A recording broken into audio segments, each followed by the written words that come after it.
काय? म्हणा ना. इथे सर्व बसलेल्या माझ्या सावित्री जिजाऊंच्या लेकींनो, शाहू फुले आंबेडकर विचारांच्या वारसदारांनो आणि सर्व भीमसैनिकांनो, मी अक्षता लक्ष्मण कांबळे आणि अक्षता नरसिंग आचार्य तुम्हा सर्वांना जय भीम करते आणि माझ्या भाषणाला सुरुवात करते. तर माझ्या भाषणाचा विषय असा आहे की डॉक्टर बाबासाहेब आंबेडकर व महिला सक्षमीकरण. तर मी माझ्या भाषणाला सुरुवात करते. कोई चीख कर चला गया तो कोई चिल्ला कर चला गया, कोई चीख कर चला गया तो कोई चिल्ला कर चला गया, लेकिन स्कूल के बाहर बैठकर एक बच्चा अपने भारत की तकदीर लिखकर चला गया, अपने भारत की तकदीर लिखकर चला गया. बाबासाहेब जेव्हा 4थीच्या वर्गात शिकत होते त्यावेळेस आपल्या भारतावर इंग्रजांचं राज्य होतं. मग इंग्रज आपल्या बाबासाहेबांच्या शाळेवर भेट द्यायला आले. त्यावेळेस बाबासाहेब वर्गाच्या बाहेर बसून शिक्षण घेत होते. त्यावेळेस इंग्रजांनी वर्गामध्ये बसलेल्या विद्यार्थ्यांना प्रश्न विचारले, पण एकाही प्रश्नाचं उत्तर हे वर्गामध्ये बसलेल्या विद्यार्थ्यांना येत नव्हतं. सर्व प्रश्नाचे उत्तर हे बाबासाहेबांनी दिले. त्यावेळेस इंग्रज साहेबांनी म्हणले, साहेब तुमच्या शाळेचा मान तर वर्गात बाहेर बसलेल्या विद्यार्थ्यांनी राखलेला आहे. त्यावेळेस त्या साहेबांनी बाबासाहेबांना विचारले, बाळा तुझं नाव काय? त्यावेळेस बाबासाहेब म्हणले, भीमराव रामजी आंबेडकर. त्यावेळेस साहेबांनी बाबासाहेबांना म्हणाले, भीमराव मी एक तुम्हाला शेवटचा प्रश्न विचारतो, त्याचं तुम्ही उत्तर द्या.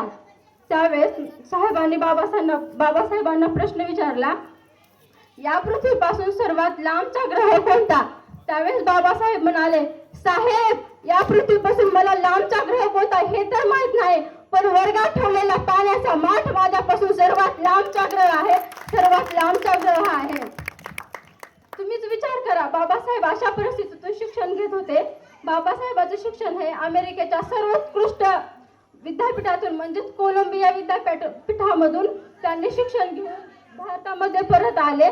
भारतामध्ये परत आल्यानंतरला त्यांनी बडोदा संस्थानमध्ये नोकरी करण्यासाठी गेले होते.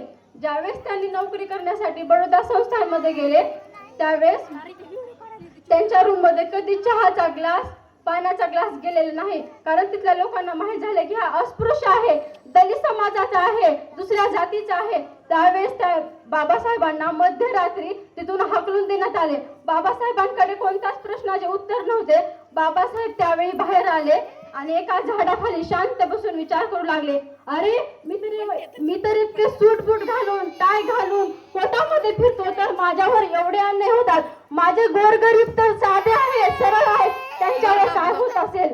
बाबासाहेबांनी विचार केला. आम्हाला माहित आहे का, पूर्वी एक सती प्रथा होती. सती प्रथा बालविवाह म्हणजे पुरुषांना कोणता पण वर्षी महिलेच्या म्हणजे मुलीचं किती पण वर्ष असणार त्याने मुलींशी विवाह करायचे आणि पुरुषांचं निधन हे लवकर व्हायचं. पुरुषांचं जर निधन लवकर झालं तर त्या मुलीचं वय कमी असायचं. ज्यावेळेस मुलीचं वय कमी असायचं, पुरुषाचं जर निधन झालं तर त्या मुलीला नवऱ्याच्या चिठ्ठीवर जाळलं जायचं. अशा प्रथा बंद केल्या. महिलांसाठी बाबासाहेबांचे कार्य खूप जास्त आहेत. इथे बसलेल्या सगळ्यांना वाटतं की बाबासाहेबांनी काय केले? बाबासाहेबांनी फक्त महाराजांसाठी केले, दलितांसाठी केले, ह्यांच्यासाठी केले, त्यांच्यासाठी केले. पण तुम्हाला माहित आहे का, घेतो तो श्वास आणि खातो तो घास फक्त बाबासाहेबांमुळे. घेतो तो श्वास आणि खातो तो घास फक्त बाबासाहेबांमुळे. इथे बसलेल्या आणि भारतातल्या प्रत्येक स्त्रीचे उद्धार करते फक्त आणि फक्त माझे डॉक्टर बाबासाहेब आंबेडकर आहेत. डॉक्टर बाबासाहेब आंबेडकर एक असे आहेत ज्यांना माझा बाप सुद्धा बापच म्हणतो. एका मंदिराची पुजारी स्त्री होऊ शकत नाही, एका मंदिराची पुजारी स्त्री होऊ शकत नाही, पण एक स्त्री राष्ट्रपती, सरपंच, कलेक्टर, सचिव, खासदार, आमदार जे काय ते फक्त संविधान आणि डॉक्टर बाबासाहेब आंबेडकर यांच्यामुळे शक्य झालेलं आहे. जे आपल्याला धर्म सुद्धा देऊ शकत नाही ते बाबासाहेबांनी दिले. तुम्हाला माहित आहे का, आपल्या भारताचे गृहमंत्री अमित शहा आहेत आणि त्यांनी एका पॉलिटिशियन मीटिंग मध्ये म्हणले होते की क्या आंबेडकर लगा रखा है, अगर भगवान का नाम लेते तो स्वर्ग जाते. क्या उनको पता है आंबेडकर कौन है? भारत के शिल्पकार हमारे महामानव डॉक्टर बाबासाहेब आंबेडकर है. देशाची राष्ट्रपती एक महिला आहे आणि त्या महिलेच्या हाताखाली जे पुरुष म्हणत होते ना चहा सुद्धा जाणार नाही, पाणी सुद्धा जाणार, तेच त्यांच्या हाताखाली काम करतात, फक्त आणि फक्त डॉक्टर बाबासाहेब आंबेडकर आणि त्यांच्या संविधानामुळे. म्हणूनच म्हणते की सूरज को क्या पता चांद क्या होगा, सूरज को क्या पता चांद क्या होगा, जमी को क्या पता आसमान क्या होगा, जमी को क्या पता आसमान क्या होगा, जिंदगी भर भगवान के नाम पर भीख मांगकर खाने वालों को क्या पता संविधान क्या होगा, संविधान क्या होगा. डॉक्टर बाबासाहेब आंबेडकर यांचा मृत्यू 6 डिसेंबर 1956 रोजी झाला. इथे मला बोलण्याची संधी दिली त्याबद्दल मी सर्वांचे आभार मानते आणि जाता जाता एवढेच म्हणते.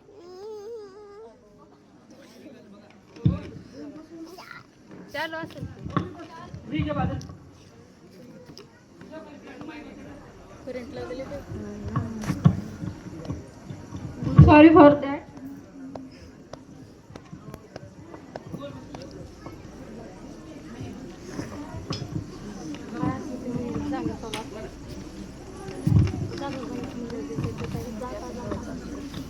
अल्लाह के कुरान पर मुसलमान चलते हैं, अल्लाह के कुरान पर मुसलमान चलते हैं, कृष्णा की गीता पर हिंदू चलते हैं, लेकिन मेरे भीम बाबा के संविधान पर पूरा भारत देश चलता है, पूरा भारत देश चलता है.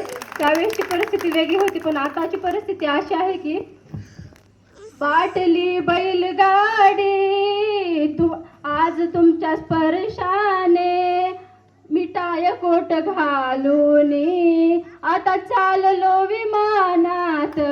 विचार करा, विमानाचा प्रश्न आणि बाबासाहेबांच्या गळ्यामध्ये मडक आणि पाठीला झाडू होता. ह्या परिस्थितीमध्ये बदल बघा ना, पाठीला झाडू आणि गळ्यात मडक. आपल्याला चालण्याचा सुद्धा अधिकार नव्हता, फक्त बाबासाहेबांमुळे. म्हणून मी तर बसलेल्या विद्यार्थ्यांना आता भाषण केलेल्या सगळ्यांना सांगते की सगळ्यांना बाबासाहेब माहीत आहेत ना, त्यांचे विचार डोक्यात घेऊन शिक्षण घेऊन आपण बाबासाहेबांनी दिलेल्या शिक्षणाचा पुरेपूर फायदा घ्या. तुम्हाला माहित नाही, बाबासाहेबांनी खूप सारे कायदे केलेले आहेत. महिलांसाठी घटस्फोटाचा कायदा, पुनर्विवाह, त्यांना स्त्री पुरुष तुलना समान अधिकार. जर महिला प्रेग्नेंट असेल आणि तिला जर सरकारी नोकरी असेल तर त्याच्यामध्ये तिला 6 महिन्याची रजा दिलेली आहे आणि तिची पगार सुद्धा चालू असते. नंतरला एखाद्या पदावर जर स्त्री काम करत असेल आणि त्याच पदावर जर पुरुष काम करत असेल तर दोघांना पण समान वेतन हे सुद्धा बाबासाहेबांनी दिलेलं आहे. तुम्हाला माहित आहे का, बाबासाहेब तुम्ही जे दिवाळीचे बोनस घेता ना त्यावर सुद्धा फक्त बाबासाहेबांचाच अधिकार आहे, फक्त बाबासाहेबांचाच अधिकार आहे. धन्यवाद. जय भीम.